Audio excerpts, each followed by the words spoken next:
Hello students, welcome to my channel. आज हम लोग अगले टॉपिक की बात करते हैं जिसका नाम है कूलम्स लॉ।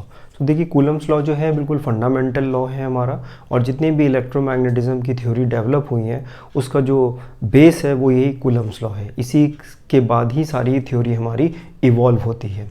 देखते हैं कूलम्स लॉ क्या है। कूलम्स लॉ के according if there are the 2 point charges, 2 point charges हैं Q1 और Q2। कौन से दो चार्जेस हैं? Q1 और Q2। हम लोग को ये मालूम है कि अगर लाइक चार्जेस हैं तो वो रिपेल करते हैं और अनलाइक चार्जेस हैं तो वो अट्रैक्ट करते हैं। यानी रिपल्शन और अट्रैक्शन एक तरह की फोर्सेस हैं हमारे पास।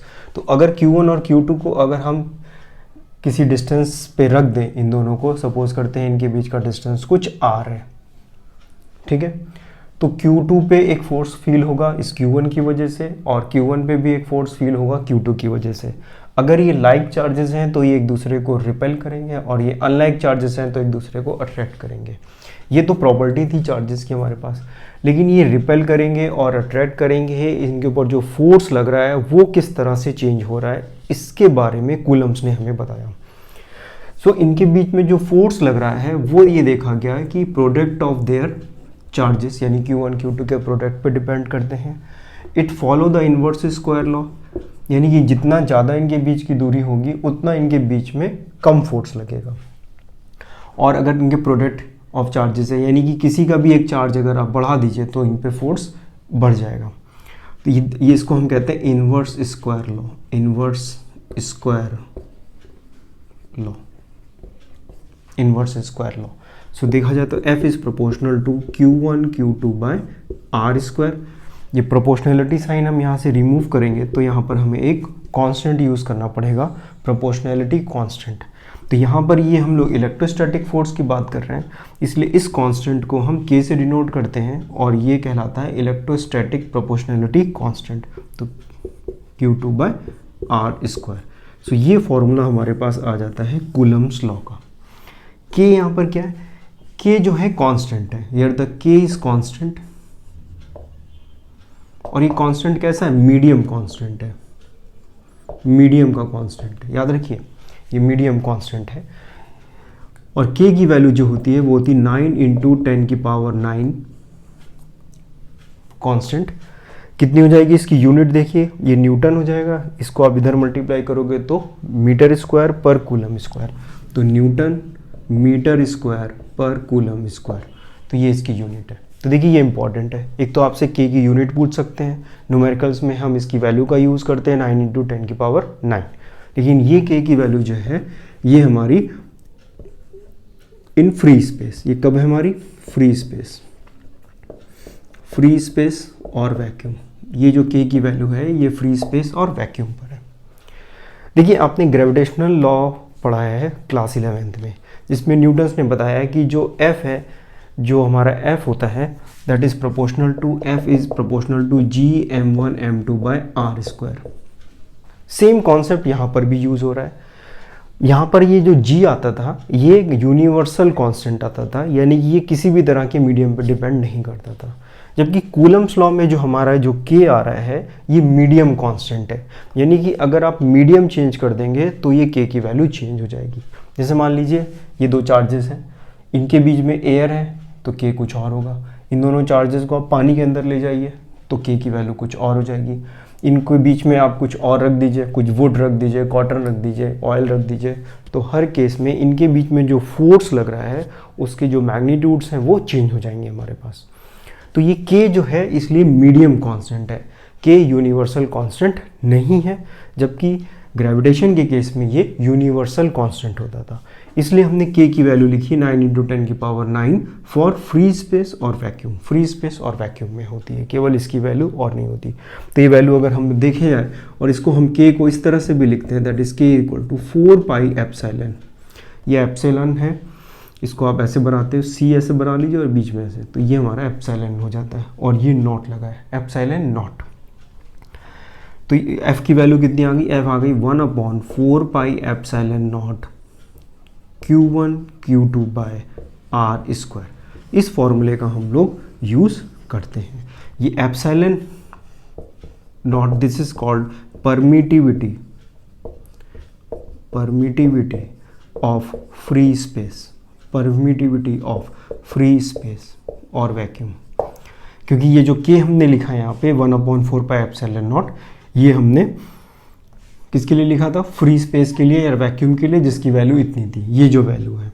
लेकिन अगर आप मीडियम चेंज कर जाओगे तो के की चेंज हो जाएगी वैल्यू, और जब के चेंज होगा तो ये ε0 की वैल्यू भी चेंज जाएगी। तो ये वैक्यूम के लिए था, तो ये भी वैक्यूम और एयर के लिए है।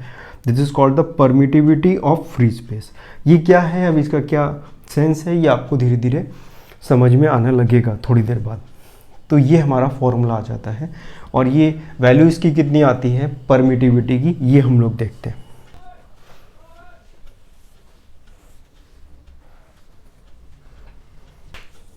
तो ये परमिटिविटी की वैल्यू हम लोग देखते हैं।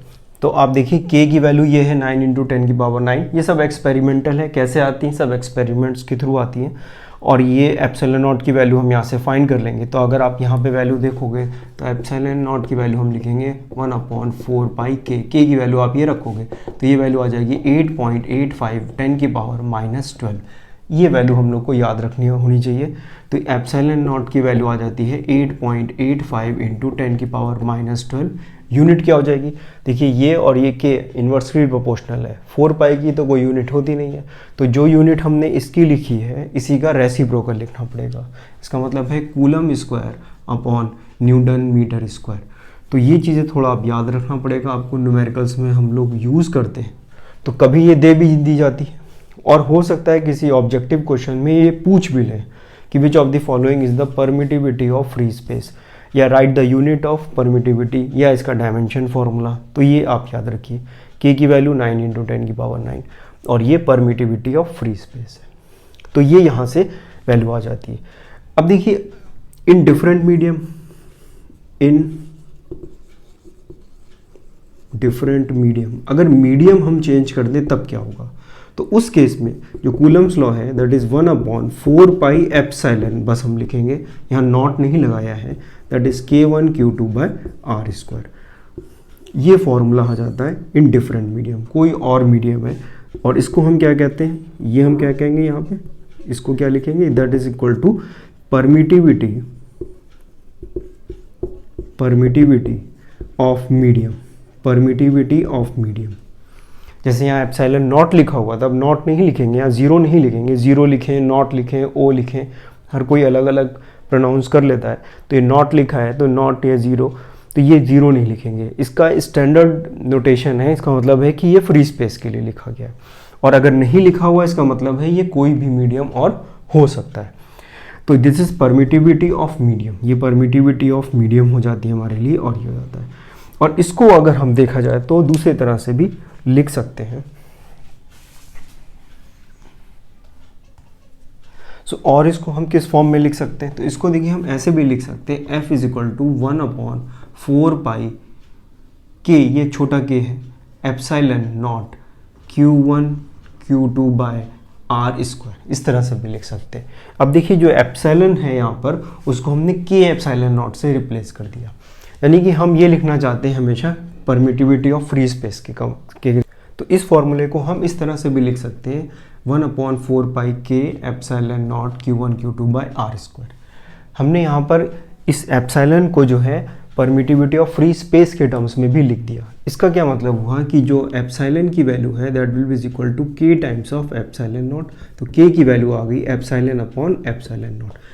तो ये हमारे पास एक रिलेशन आ जाता है। तो ये कैसी क्वांटिटी है, ratio quantity, it is a ratio quantity, it means no unit, तो इसकी कोई यूनिट नहीं होगी। याद रखिए जो k लिखा हुआ है ये छोटा k है, स्मॉल k है, और जो पहले हमने कांस्टेंट यूज़ किया था प्रोपोर्शनैलिटी कांस्टेंट इलेक्ट्रोस्टैटिक्स का, जिसकी वैल्यू 9 × 10⁹ आ रही थी, वो कैपिटल k लिखा हुआ था। तो ये रेशियो क्वांटिटी है तो इसकी कोई यूनिट नहीं होगी। और ये इस k को हम क्या कहते हैं, dielectric constant, this is also known as dielectric constant. इसका यूज़ हम लोग आगे करेंगे जब कैपेसिटर वगैरह पढ़ेंगे। और इसको हम लोग रिलेटिव परमिटिविटी भी कहते हैं, रिलेटिव परमिटिविटी भी कहते हैं, ठीक है ना। ये परमिटिविटी है, कौन सी, परमिटिविटी इन मीडियम, और ये क्या है, परमिटिविटी इन फ्री स्पेस। इसको के को हम क्या कहेंगे, रिलेटिव परमिटिविटी मतलब इसको ये रेशियो हम कंपेयर कर रहे हैं, हम जो मीडियम की जो क्वालिटी है वो हमेशा एयर और वैक्यूम के रिस्पेक्ट में ही कंपेयर कर रहे हैं, इसलिए हम इसे रिलेटिव परमिटिविटी कहेंगे। तो ये दोनों सिनोनिम्स हैं, कभी हम इसका यूज़ कर लेते हैं और कभी इसका यूज़ कर लेते हैं। तो यहाँ से वैल्यू हमारे पास आती है। अब देखिए इसका क्या मतलब हुआ, अब समझते हैं कि इसका सेंस क्या है यहाँ पर।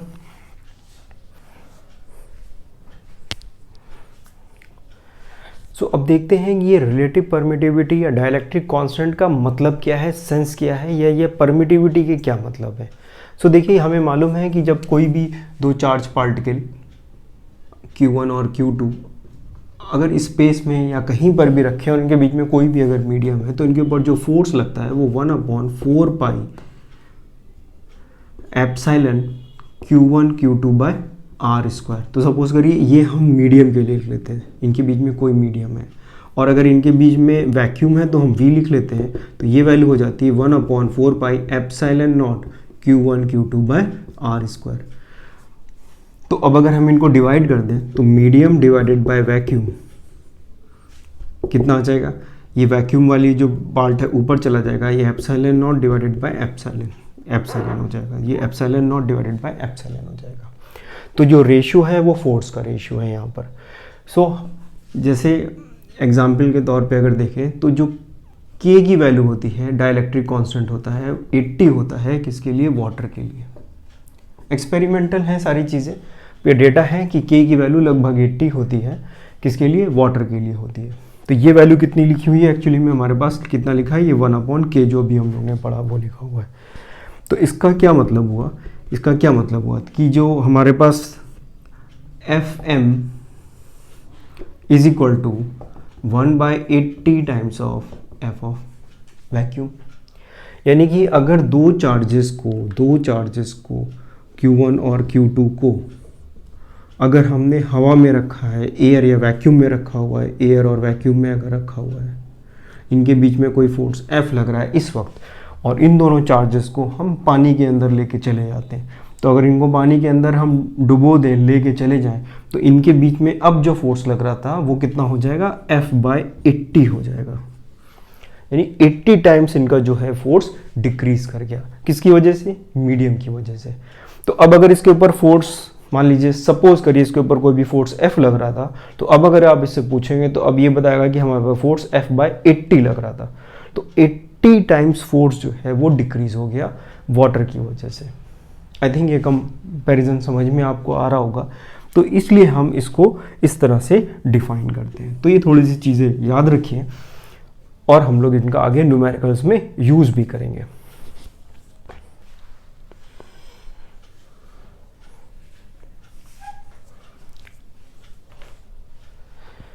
ये K की जो डाइलेक्ट्रिक है हमारा, इस डाइलेक्ट्रिक कांस्टेंट जो वाटर के लिए है वो K 80 होता है, और K की वैल्यू 1 या अप्रॉक्सीमेट 1 के आसपास जो होती है वो फॉर एयर और वैक्यूम के लिए होती है। तो ये आप याद रखिएगा कि पूछ सकते हैं डाइलेक्ट्रिक कांस्टेंट ऑफ वाटर कितना होता है, तो आप 80 बता दीजिएगा, और K = 1 हमारा जो है वो एयर और वैक्यूम के लिए होता है। अब आगे देखते हैं। देखिए फोर्स एक वेक्टर क्वांटिटी है, और अभी हम लोग ने जो कूलम्स लॉ लिखा है उसमें वेक्टर का कहीं पर भी हम लोग ने यूज़ नहीं किया, डायरेक्शन नहीं देखा। हम लोग अब जो है कूलम्स को वेक्टर फॉर्म में कैसे लिखा जाता है इसका यूज़ करेंगे। तो देखिए इसमें प्रॉब्लम कैसे आता है, एक तो आपसे डायरेक्ट पूछा ही जाता है कि बताइए कि इनमें से कौन सा करेक्ट फॉर्म है, वेक्टर फॉर्म है कूलम्स लॉ का। दूसरा, इस पर कोई ऐसा न्यूमेरिकल बना दिया जाता है जिसमें आप वेक्टर, इस फॉर्मूले का या वेक्टर फॉर्म का यूज़ कर सकते हैं। लेकिन कॉम्पिटिशन्स वगैरह के लिए हम लोग ज़्यादातर इस तरह के कॉन्सेप्ट का यूज़ नहीं करते, ना उसमें इस तरह से डायरेक्ट क्वेश्चंस पूछे जाते हैं। वहाँ पर क्या करते हैं हम लोग, काफ़ी हद तक जितना भी पॉसिबल है मैग्नीट्यूड को अलग डिस्कस करते हैं और डायरेक्शंस के बारे में अलग डिस्कस करते हैं। अगर आप बहुत ज़्यादा इंडल्ज हो जाएंगे मैथमेटिक्स के साथ तो कंपटीशन को क्रैक करना या उसके जो क्वेश्चंस आते हैं, जो फंडामेंटल क्वेश्चंस आते हैं, उनको समझना थोड़ा सा हमारे लिए मुश्किल हो जाएगा। तो कंपटीशन के केस में हम लोग अपनी लॉजिकल थिंकिंग से जितना पहले सॉल्व कर सकते हैं, प्रॉब्लम को सॉल्व करते हैं, और उसके बाद ही हम लोग मैथमेटिक्स का यूज़ करते हैं। इससे आपका टाइम भी बहुत सेव होता है और बहुत अच्छी क्लियरिटी भी आपको सब्जेक्ट्स में और कॉन्सेप्ट्स में आती है। देखते हैं वेक्टर फॉर्म में कूलम्स लॉ को। देखिए यहाँ पर हम ऐसे कार्टेशियन सिस्टम बना लेते हैं, यानी कोऑर्डिनेट्स बना लेते हैं। तो हमने कहा ये कोऑर्डिनेट सिस्टम है हमारे पास, और यहाँ पर दो चार्जेस हैं, एक चार्ज यहाँ पर रखा हुआ है Q1 और एक चार्ज हमारे पास यहाँ पे रखा गया है Q2, और ये हमारे पास ओरिजिन है। इनको हम ज्वाइन करेंगे, ये Q1 को, और यहाँ से हम इसको ज्वाइन करेंगे Q2 को। तो ये पोजीशन वेक्टर R2 और ये पोजीशन वेक्टर R1, ये पोजीशन वेक्टर, ये आपने वेक्टर में पढ़ा होगा Q1, R1 और R2 जो पोजीशंस वेक्टर्स होते हैं। तो R1 R2 के बीच में जो डिस्टेंस होगा वो कितना हो जाएगा, वो ये डिस्टेंस हो जाएगा। यहाँ पर 2 पे फोर्स अगर आप देखें तो इस डायरेक्शन में लिख सकते हैं F21, और 1 पे फोर्स हम इस डायरेक्शन में लिखते हैं F12। ये क्या लिखा है, दिस इज द फोर्स, ये क्या है हमारा, force experienced bye Q2 bye Q2 लिखते हैं, बाय Q2। इस Q2 पे जो फोर्स फील हो रहा है किसकी वजह से हो रहा है, Q1, due to Q1, due to Q1। The force experienced by 2 due to Q1, इस Q1 की वजह से, इस Q1 की प्रेजेंस में इस पे फोर्स लगेगा। इसी तरह से Q1 पे इसकी वजह से फोर्स लग रहा होगा, जिसको हमने F12 लिखा हुआ है। तो ये यहाँ से अब वेक्टर अगर देखो तो ये हम इस तरह से इसको ड्रॉ करते थे, यहाँ पर आप इसको ऐसे एरो लगाते थे। तो लॉ ऑफ वेक्टर ट्रायंगल का भी हम लोग यहाँ पर यूज़ करेंगे। तो आप इसको क्या लिखोगे, R1, तो ये हम लिखते हैं डेल्टा R कुछ, तो हम लिख सकते हैं R1, ये एरो आप इधर लगा दो, तो ये R1 plus delta R equal to R2, आप ऐसे लिख सकते हो वेक्टर फॉर्म में। लॉ ऑफ वेक्टर ट्रायंगल हमने लगाया, तो डेल्टा R की वैल्यू कितनी हो गई, R2 माइनस R1, इस फॉर्म में लिख सकते हैं वेक्टर को। और इसको हम क्या लिख सकते हैं, R12, ठीक है, R12 लिख सकते हैं हम लोग। तो ये वैल्यू हो गई R2 माइनस R1।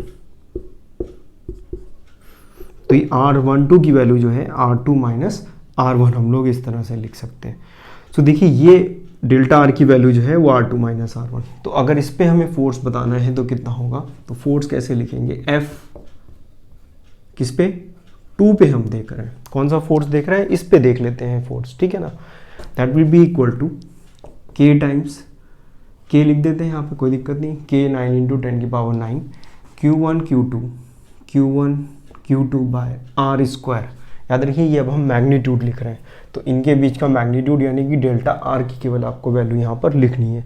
और डेल्टा R हमारे पास कितना था, R12 था, तो यहाँ पर हम लिख सकते हैं R12, लेकिन इसका मैग्नीट्यूड हमें लिखना है और इसका स्क्वायर लिखना है। तो आप चाहे मैग्नीट्यूड लिखना है तो R12 लिखें या 21 लिखें, कोई फ़र्क नहीं पड़ेगा। ये डिस्टेंस आप चाहे यहाँ से मेज़र करें या यहाँ से मेज़र करें, कोई फ़र्क नहीं पड़ेगा अगर आप मैग्नीट्यूड लिख रहे हैं। और फिर यहाँ पर हमें लिखना पड़ेगा R12, लेकिन इसका यूनिट, केवल ये यूनिट वेक्टर हमने केवल इसका लिखा हुआ है। यूनिट वेक्टर का मतलब है सिर्फ डायरेक्शन है। तो कौन सा डायरेक्शन है, यही वाला डायरेक्शन है, कौन सा, R12, ये डायरेक्शन हमारा है इसमें, ठीक है। तो ये डायरेक्शन हमें यहाँ पर लिखना है। तो ये वैल्यू आ गई हमारे पास वेक्टर फॉर्म में इसकी आ गई। तो अब ये फॉर्मूला बस याद रख लीजिए क्या है, बस देखिए इसमें इंपॉर्टेंट क्या है, ये कोई दिक्कत नहीं, आप 21 लिखें 12 लिखें, उसका जो मैग्नीट्यूड है वो इतना ही आएगा। ये क्या है यहाँ पे, ये किस पे फोर्स लग रहा है, force on Q2 due to Q1। तो एक तो ये याद रखिए, देखिए यही कंफ्यूजन होता है, आपसे कभी इस पे फोर्स पूछेंगे, कभी इस पे फोर्स पूछेंगे, और फॉर्मूला ये भी लिखा होगा, यहाँ 1-2 करके भी लिखा होगा, और यहाँ पर भी पलट देंगे, यहाँ पर सेम लिख देंगे, इस तरह से दिया होगा। तो जो फॉर्मूला है बस आपको इसको समझ में आना चाहिए कि इसके नोटेशंस का क्या क्या मतलब है। तो 2-1 का मतलब है, यानी जो पहले लिखा हुआ है उस पे फोर्स हम देख रहे हैं, जो पहला नंबर लिखा हुआ है उस पे हम फोर्स देख रहे हैं। तो फोर्स ऑन Q2, 2 पे कितना फोर्स लग रहा है, किसकी वजह से, 1 की वजह से। बाकी सब ये एज इट इज़ लिखा है, और फिर हमने लिखा है 1-2, जो यहाँ पे लिखा है इसका यहाँ पर उल्टा लिख दिया। और ये R12 कितना है यहाँ पे, R12 कैप अगर हमें लिखना है तो ये वैल्यू होती है R2 माइनस R1, ये वेक्टर अभी हम लोगों ने देखे यहाँ पे लिखा हुआ है, ये डिवाइडेड बाय इसका मॉड, तो इसका मॉड लिख देंगे तो R2 माइनस R1 और इसका यूनिट वेक्टर। तो ये यूनिट वेक्टर का फॉर्मूला पता है आपको। ये यूनिट वेक्टर आपने वेक्टर्स में ही पढ़ा होगा, जब 11वीं की फिजिक्स स्टार्ट करते हैं तो हम लोग ये यूनिट वेक्टर पढ़ते हैं। तो वेक्टर डिवाइडेड बाय उसका मैग्नीट्यूड, ये याद रखिए बस, तो आपको यहाँ से हो जाएगा, कोई दिक्कत इसमें नहीं आएगी। अब जैसे सपोज करिए आपसे पूछा जाए कि 1 पे बताइए कितना होगा, 1 पे, इस 1 वाले पे कितना फोर्स लगेगा, तो 1 के लिए हम क्या लिखेंगे, 1 2 equal to K times of Q1 Q2 by R। आप कुछ भी लिख दीजिए, कोई दिक्कत नहीं, क्योंकि तो मैग्नीट्यूड है, लेकिन फिर भी हम इसको इस फॉर्म में लिख देते हैं, कोई दिक्कत नहीं। अब यहाँ पर क्या था, R12, तो यहाँ पर हम लिखेंगे R21, बस हो गया। तो ये फोर्स है, ये पूरी चीज़ क्या लिखी हुई है, ये मैग्नीट्यूड है, ये पूरा क्या लिखा हुआ है, मैग्नीट्यूड, और ये क्या लिखा हुआ है, सिर्फ डायरेक्शन लिखा हुआ है, तो ये डायरेक्शन आ गया। तो ये कंप्लीट हमारा यहाँ से फोर्स की वैल्यू आ गई, ये यहाँ पर उल्टा लिख दिया। इसको अगर आप देखेंगे R21 को अगर देखना है तो R1 माइनस R2 हम लिखते हैं, तो इस फॉर्म में लिख देंगे। तो ये याद, बस थोड़ा सा याद रखिए, ये चीज़ जो आप लिख रहे हो यहाँ पे कुछ नया नहीं लिख रहे हो, ये 11th का जो पहला चैप्टर है, इसीलिए कहा जाता है कि बहुत ध्यान से जो वेक्टर्स वाला जो चैप्टर है उसको आप करिए, क्योंकि उसका यूज़ हर जगह होता है। तो अगर वो आपने क्लियर किया, ठीक से पढ़ा होगा, तो यहाँ पर आपको कोई कन्फ्यूज़न नहीं होगा। तो ये किस पे फोर्स लिखा हुआ है, दिस इज़ अ फोर्स, ये फोर्स किस पे लिखा हुआ है, ये फोर्स 1 पे लिखा हुआ है, force on 1 on Q1 due to Q2, इसकी वजह से।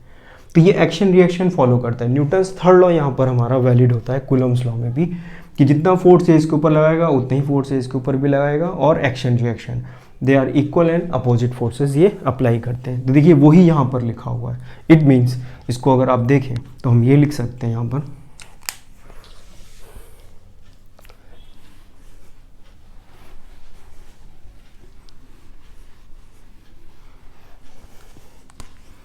It means F21 is equal to minus times of 1 2, तो it follow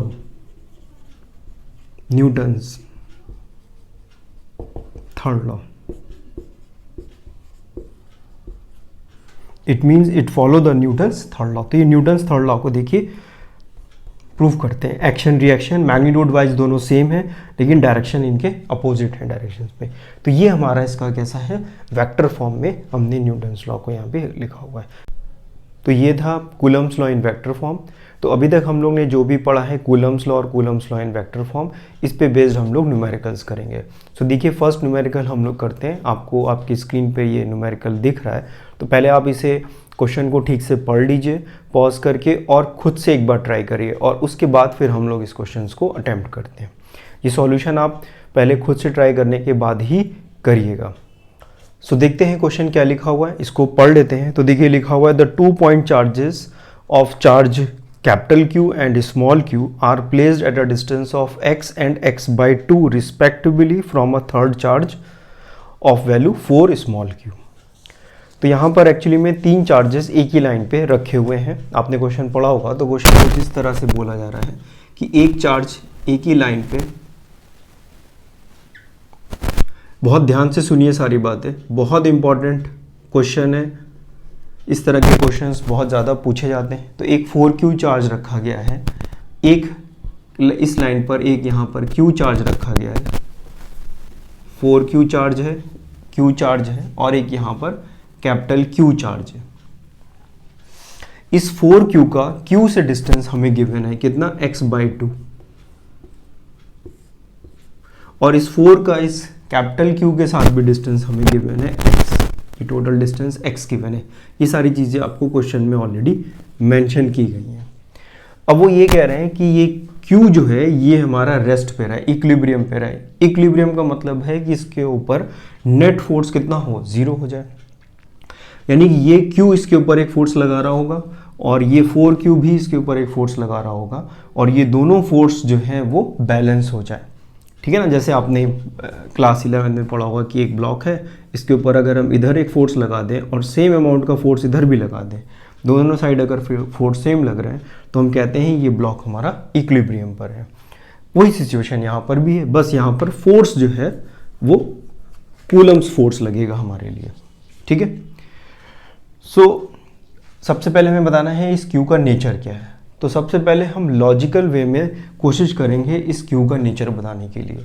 देखिए ये जो मेथड है यही सबसे अप्रोप्रिएट मेथड है प्रॉब्लम को सॉल्व करने के लिए, चाहे आप बोर्ड की तैयारी कर रहे हो, चाहे आप कंपटीशन की तैयारी कर रहे हो। तो इसका नेचर देखिए, जानने के लिए हमें थोड़ा लॉजिक देखना पड़ेगा।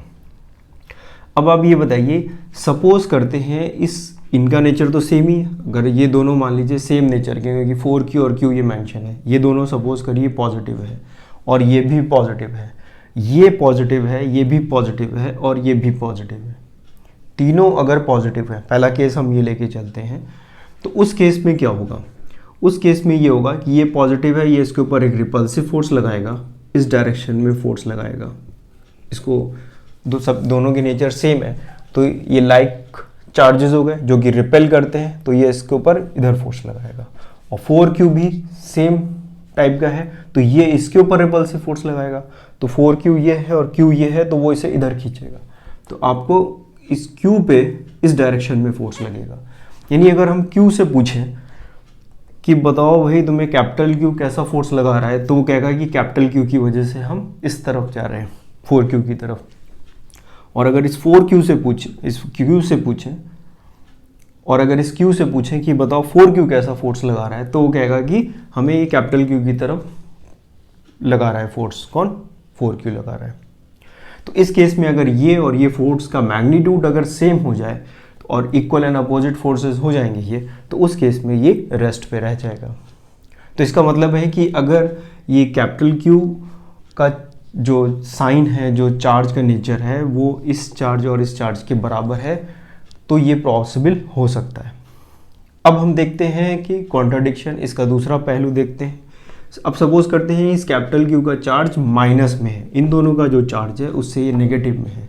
अब अगर ये नेगेटिव में है तो ये क्या करेगा? ये इसको अपनी तरफ खींचेगा। ध्यान से देखिए, ये अगर नेगेटिव है तो ये इसको अपनी तरफ खींचेगा, क्योंकि अनलाइक चार्जेस अट्रैक्ट करेगा। और ये 4Q ऑलरेडी इसका सेम था, तो ये भी इसे अपने से अवे फेंकेगा। तो क्या होगा? इस Q का पे जो दोनों फोर्स लग रहा है, इस कैपिटल Q और इस 4Q की वजह से दोनों सेम डायरेक्शन में लग रहा है, तो ये रेस्ट पे नहीं रह पाएगा। तो चार्ज का नेचर हमें यहाँ से पता लग गया कि ये जो कैपिटल Q का चार्ज है, जो कैपिटल Q का हमारा जो चार्ज है, उसका जो साइन होगा same as 4Q and Q। जो भी Q और 4Q का जो भी साइन है उसके बराबर ही होना चाहिए। ठीक है ना? अगर ये दोनों पॉजिटिव हैं तो ये भी पॉजिटिव होना चाहिए, अगर ये दोनों नेगेटिव हैं तो फिर ये भी नेगेटिव होना चाहिए। आई थिंक ये क्लियर हो गया होगा। ये बहुत इंपॉर्टेंट है। इसी तरह से ही हमें फिजिक्स पढ़नी भी चाहिए।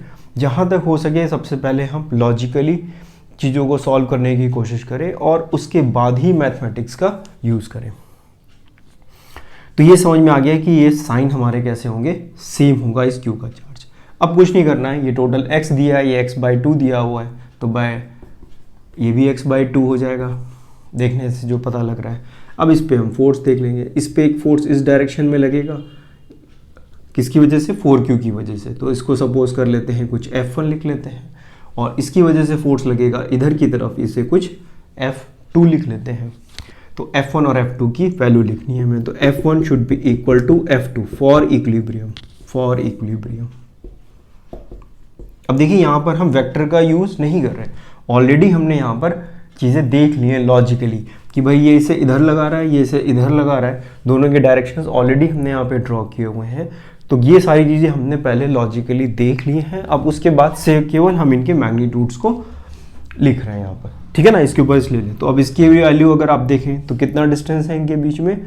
x/2। तो कूलम्स लॉ लगाएंगे हम। तो K Q ये कितना है? 4Q डिवाइडेड बाय इनके बीच का डिस्टेंस कितना है? x/2 का होल स्क्वायर। 2 देखेंगे, यानी कि इसकी वजह से आप देखोगे इधर 2 जो है इस कैपिटल Q की वजह से लग रहा है। तो इधर आप देखेंगे तो K small q capital Q divided bye इनके बीच का भी डिस्टेंस x/2 का होल स्क्वायर। यही तो आ रही वैल्यू। तो कुछ नहीं करना, ये x/2 का होल स्क्वायर कैंसिल हो जाएगा। तो ये फोर्स हम इस पे देख रहे हैं। इस पे अगर आप फोर्स देख रहे हो तो इस चार्ज से भी इसका डिस्टेंस x/2 है और इस चार्ज से भी इसका डिस्टेंस x/2 है। तो ये x/2 कैंसिल हो गया, K से K कैंसिल हो गया, ये एक Q से एक ये Q कैंसिल हो गया। तो ये वैल्यू आ गई हमारे पास 4 small q will be is equal to capital Q। तो ये आंसर हमारे पास आ गया। तो इस चार्ज का जो नेचर है वो कैसा है? सेम है जितना Q और कितना है। तो ये हमारा इसका नेचर की बात हो गई। और इसका मैग्नीट्यूड कितना होगा? It should be equal to 4Q। तो इस 4Q के इक्वल होना चाहिए। आई होप आपको ये क्वेश्चन समझ में आ गया होगा। नेक्स्ट क्वेश्चन हम लोग करते हैं। सो नेक्स्ट क्वेश्चन देखते हैं इसका। सो देखिए लिखा हुआ है question, a charge Q is divided into two objects, what should be the value of the charges on the two objects so that the force between the objects is. तो ये कहा जा रहा है कि कोई टोटल चार्ज हमारे पास Q है। तो देखिए क्वेश्चन में क्या कह रहे हैं कि हमारे पास टोटल चार्ज जो है, जो टोटल चार्ज है वो कितना है, कैपिटल Q। इस चार्ज को हमने दो पार्ट्स में डिवाइड कर दिया। सपोज करते हैं एक चार्ज हमने यहाँ पर Q लिखा, तो दूसरा कितना हो जाएगा, capital Q minus Q। Total charge कितना था, इसी चार्ज को हमें दो अलग अलग जगह देना था।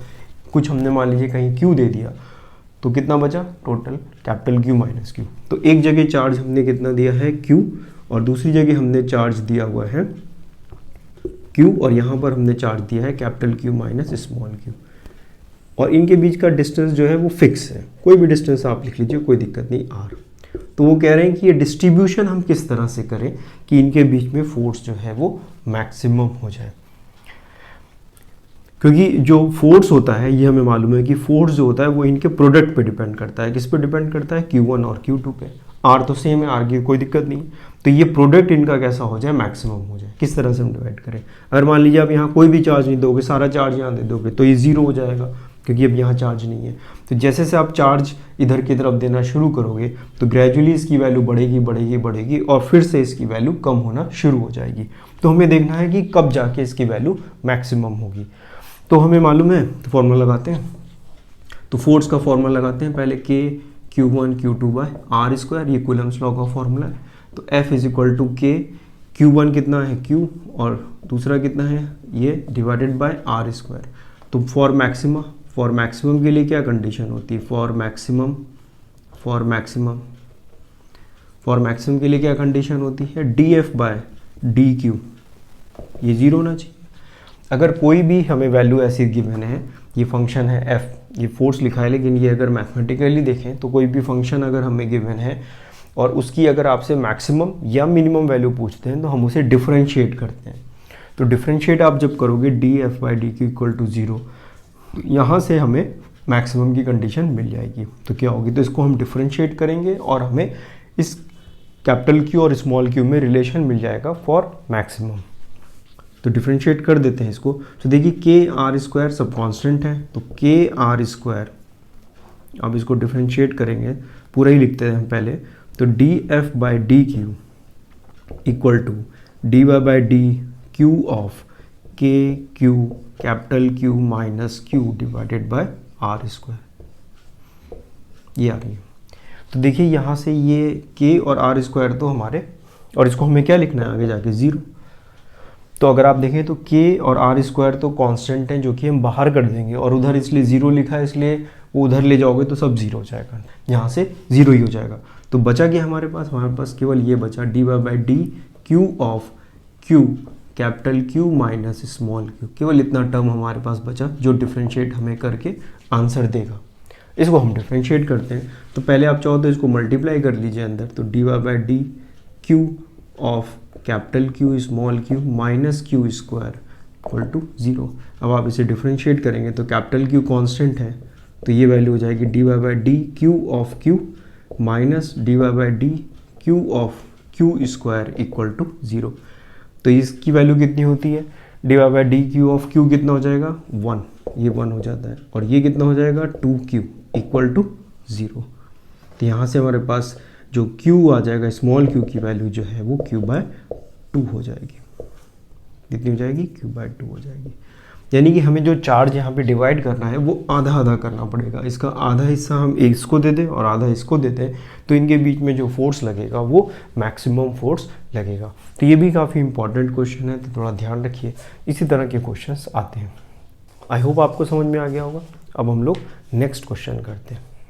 हम लोग नेक्स्ट क्वेश्चन करते हैं। ये क्वेश्चन देखिए, जो Coulomb's law in vector form है उस पे बेस्ड क्वेश्चन है, और उसी की हेल्प से हम लोग ये क्वेश्चन करेंगे। तो क्वेश्चन एक बार पढ़ लेते हैं क्या लिखा हुआ है। तो क्वेश्चन ये लिखा हुआ है, the 2 point charges Q1 and Q2 are located at the positions, इनकी कुछ पोजिशंस गिवन है respectively. Find the force F12। ठीक है ना। तो हमें फोर्स बताना है। तो देखिए यहाँ पर कोई दो चार्जेस हैं, कोई हमारे पास चार्जेस होंगे Q1 और यहाँ पर एक चार्ज है हमारे पास Q2, ठीक है ना। हमें बताना क्या है, देखिए तो बताना हमें है फोर्स 1 2। इसका क्या मतलब है, तो देखिए यही हमने आपको उस पर थ्योरी में बताया था कि 1 2 का मतलब है फोर्स किस पे बताना है आपको, फोर्स 1 पे बताना है 2 की वजह से। यानी इस 1 वाले से आप पूछें कि ये 2 वाला हमें कितना फोर्स लगा रहा है, वो हमें बताना है, ठीक है ना। F21 नहीं बताना है। F21 का मतलब है कि 2 पे पूछे कितना फोर्स है। तो F12 का मतलब है the force on Q1 due to Q2। ये प्लीज़ याद रखिए इस बात को, ये सेंस आपको, क्योंकि जब ऑप्शन होगा तो F12 भी दिया होगा आपको और F21 भी दिया होगा ऑप्शंस में। तो अगर आपको ये क्लियर नहीं है तो आप गलत करके आ जाओगे। तो अब ये Q1 है, ये Q2 है, इनकी हमें वैल्यूज़ गिवन है और इनके हमें कोऑर्डिनेट्स गिवन है। तो इसकी जो Q1 की वैल्यू गिवन है वो 5 माइक्रोकूलम है, 10⁻⁻⁶ का मतलब माइक्रोकूलम है, और ये वैल्यू हमें 3 माइक्रोकूलम गिवन है। और इसके कोऑर्डिनेट्स हमें गिवन है 1 3 2 और इसके कोऑर्डिनेट्स हमें गिवन है 3 5 1, ठीक है ना। इसका मतलब है ये चार्जेस जो है हमारे ये स्पेस में है, ठीक है ना, कहीं हवा में रखे हुए हैं, क्योंकि आई कैप जे कैप और के कैप तीनों फॉर्म में गिवन है ये। तो इनको विजुलाइज करना या ड्रॉ करना हमारे लिए पॉसिबल नहीं है। तो हम यहाँ पर Coulomb's law in vector form का यूज़ करेंगे, डायरेक्ट फार्मूला जो हमारे पास था, ठीक है। तो अब हमें फाइंड क्या करना है, एफ ऑफ 1 2, इसका फॉर्मूला पहले हम लोग लिख लेते हैं, Q के times of Q1 Q2 by R square. तो ये हम लोग ने देखिए लिखा था इस तरह से, और ये वैल्यू हो जाएगी, आपको याद होगा ये फॉर्मूला हम लोग इस तरह से लिखते थे। ये मैग्नीट्यूड को रिप्रेजेंट करता था, ये डायरेक्शन को रिप्रेजेंट करता था। यहाँ अगर 1 2 लिखा है तो यहाँ पर हम लोग 2 1 लिखते थे। यहाँ पे आप 1 2 लिखो या 2 1 लिखो, कोई दिक्कत नहीं, क्योंकि ये डिस्टेंस को मेज़र कर रहा है, डिस्टेंस की बता रहा है, तो डिस्टेंस में कोई दिक्कत नहीं। तो इस फॉर्मूले का बस हमें यूज़ करना है और कुछ नहीं। के की वैल्यू 9 × 10⁻⁹, Q1 Q2 की वैल्यूज़ ये गिवन है। अब हमें यहाँ पे ये वैल्यूज़ बस फाइंड करनी है, पोजीशंस वेक्टर्स। तो अब देखिए ये कोऑर्डिनेट गिवन है, तो हमें मालूम है पहला एक्स एक्सिस होता है, फिर वाई एक्सिस और फिर जेड एक्सिस। तो अगर आप इसको देखें तो इसको आई कैप लिख सकते हैं, वेक्टर फॉर्म में लिखना आई कैप, ये 3 जे कैप और ये 2 के कैप। इसी तरह से ये 3 आई कैप, 5 जे कैप और ये के कैप। तो ये पोजीशन अगर हम कहते हैं ये R1 वेक्टर है इसका, और ये अगर इसको हम R2 वेक्टर के फॉर्म में लिखना चाहते हैं तो हम लिख सकते हैं R1 vector will be equal to कितना हो जाएगा, i cap plus 3 j cap plus 2 k cap, ठीक है, इस फॉर्म में लिख सकते हैं। और R2 वेक्टर कितना हो जाएगा, R2 वेक्टर हो जाएगा 3 आई कैप प्लस 5 जे कैप प्लस के कैप, इस फॉर्म में लिख सकते हैं। ये एक्स एक्सिस, वाई एक्सिस और जेड एक्सिस ये हमें ऑर्डर में ही लिखना होता है। अब हमें क्या फाइंड करना है, 2 1। तो ये हम लोग को मालूम था, इसका क्या मतलब होता था, R1 माइनस R2, ये हम लोग ने पढ़ा था। 2 1 यानी जो बाद में लिखा है उससे से माइनस कर देंगे, तो यहाँ से वैल्यू हमारे पास आ जाएगी R1 माइनस R2। तो ये लिखेंगे हम आई cap plus 3 j cap plus 2 k cap minus of 3 I cap plus 5 J cap plus के कैप। तो इसको माइनस करेंगे तो देखिए ये आई, ये माइनस 3 आई, तो ये माइनस 2 आई, ये प्लस 3 जे माइनस 5 जे तो माइनस 2 जे, ये प्लस 2 के और ये माइनस के, क्योंकि माइनस अंदर जाएगा तो माइनस हो जाएगा, तो ये प्लस के। तो ये वैल्यू आ गई हमारे पास R12 वेक्टर। अब इसका हमें मैग्नीट्यूड निकालना है, तो R ऑफ 1 2 का मैग्नीट्यूड, तो किसी भी वेक्टर का मैग्नीट्यूड हमें निकालना आता है। क्या करेंगे, -2 का स्क्वायर, -2 का स्क्वायर और प्लस 1 का स्क्वायर। क्या करते हैं, इनके कोफिशिएंट्स लिख लेते हैं। कोफिशिएंट का मतलब है जो भी आई के साथ लिखा हुआ है पूरा, जो जे के साथ लिखा है पूरा और जो के के साथ लिखा है पूरा, तो a square plus b square plus c square. इसको आप सॉल्व करोगे तो ये 4, ये भी 4 और ये 1 9, √9 की वैल्यू कितनी आ जाती है, 3 आ जाती है। तो मैग्नीट्यूड हमें कितना आ गया, इसका 3 आ गया। तो यूनिट वेक्टर कितना आ गया, -2 आई कैप माइनस 2 जे कैप प्लस के कैप डिवाइडेड बाय 3। ये हमारे पास इसका यूनिट वेक्टर आ गया। अब हमें कुछ नहीं करना है, ये वाली वैल्यू हम इसमें पुट कर देंगे, ये वैल्यू हम इसमें पुट कर देंगे, यहाँ पे पुट कर देंगे, इसका स्क्वायर करेंगे 9, ये के Q1 Q2 हमें ऑलरेडी पता है और हमारा आंसर आ जाएगा। तो क्या करेंगे, ये वैल्यू हम यहाँ पे पुट कर देंगे और ये वाली वैल्यू हम यहाँ पर पुट कर देंगे। तो ये वैल्यू हम लोग यहाँ पे इसमें पुट करके देखते हैं। तो वैल्यू पुट करना है, ये मैं थोड़ा रब करता हूँ यहाँ पर और फिर हम लोग इसकी वैल्यू को पुट करते हैं। तो ये मैंने यहाँ से रब कर दिया, आप वैल्यू पुट करके इसमें देखिए क्या आता है। देखिए यहाँ पर हम लिखेंगे इसको, तो f of 1 2 will be equal to k times of q1 q2 by r21 और r21 का कैप। तो ये हमने यहाँ पर फिर से लिख दिया इसको, ताकि हम इसको यहाँ से रब कर सकें। तो ये रब करते हैं इसको। अब ये वैल्यूज़ हम लोग यहाँ पे पुट करते हैं। तो कितनी वैल्यू है k की, 9 इंटू 10 की पावर 9। ये वैल्यू कितनी थी, 3 इंटू 10 की पावर -6, 5 इंटू 10 की पावर -6 डिवाइडेड बाय r, ये कितना हो जाएगा 3 का स्क्वायर, तो 9। और यहाँ पर हमें ये वेक्टर लिखना है, कितना वेक्टर लिखना है, -2i cap -2j cap plus k cap divided by 3। ये यूनिट वेक्टर हमने यहाँ पर ये लिख दिया। सॉल्व करना है इसको, तो ये 9, ये भी 9 कैंसिल, ये 3 से ये 3 कैंसिल, ये 10 की पावर -6, 10 की पावर -6, 10 की पावर -12 और ये +9, तो ये वैल्यू आ गई 5 इंटू 10 की पावर -3। और यहाँ से ये आ गया -2i cap -2j cap plus k cap. तो ये वैल्यू आ गई हमारे पास f ऑफ 1 2। तो ये वैल्यू आ गई हमारे पास f की वेक्टर फॉर्म में, 5 इंटू 10 की पावर -3, और ये पूरा आप सॉल्व करोगे तो देखिए i cap j cap cap पूरा वेक्टर फॉर्म में आ रहा है। तो ये फोर्स की वैल्यू, तो यही हमारा आंसर आ गया जो हमसे पूछा गया था। अब सपोज करिए F21 पूछा जाता है, F21 अगर हमसे पूछते तो हम क्या करते हैं, F21 कितना होता है, माइनस टाइम्स ऑफ F12 हो जाता है, ठीक है ना। इसका मतलब है कि 2 पे हम पूछते फोर्स कितना है, Q2 पे कितना फोर्स लग रहा है 1 की वजह से। यहाँ पर हमने क्या फाइंड करा है, Q1 पे कितना फोर्स लग रहा है 2 की वजह से। तो इसी को बस आप माइनस कर दोगे अगर, तो आंसर आ जाएगा इसके लिए, उल्टा आ जाएगा इसका, ठीक है ना। तो ये ध्यान रखिए, क्वेश्चन में पूछा गया है और उसके अकॉर्डिंग ही हम लोग काम करेंगे, ठीक। सो देखिए वेक्टर फॉर्म में बहुत ज़्यादा क्वेश्चंस करने की हमें ज़रूरत नहीं है, आप 1 या 2 क्वेश्चंस प्रैक्टिस के लिए बस कर लीजिए। कोई भी क्वेश्चन आता है डायरेक्टली आप उसे सॉल्व कर सकते हैं। कॉम्पिटिशन्स में हम लोग इस तरह के क्वेश्चंस कम ही पूछे जाते हैं, हमें लॉजिकल थिंकिंग ज़्यादा रहती है हम लोग की वहाँ पर, तो उस तरह के क्वेश्चंस की प्रैक्टिस हम लोग और भी थोड़ी बाद में करेंगे।